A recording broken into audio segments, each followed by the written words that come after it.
শ্যামলের আয় অপেক্ষা 25% বেশি। শ্যামলের আয় কমলের আয় অপেক্ষা কত কম? তাহলে এখানে আমরা ধরে নিই শ্যামলের আয়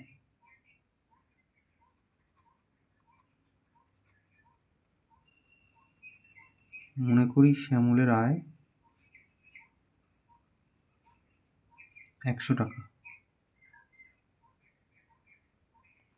তাহলে বলেছে কমলের আয় 25% বেশি, কমলের আয়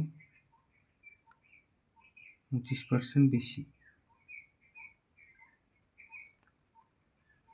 অতএব কমলের আয়,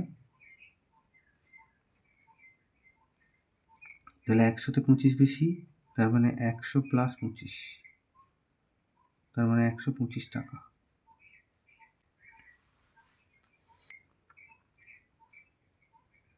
তাহলে শ্যামলের আয়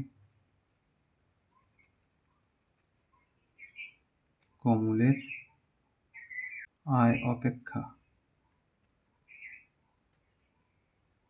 কম। কত কম? না, কমলের আয় যদি 125 টাকা হয় তাহলে শ্যামলের আয় হচ্ছে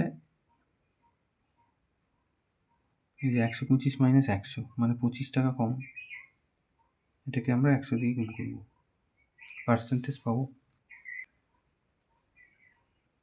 25 টাকা কম 125 টাকায়,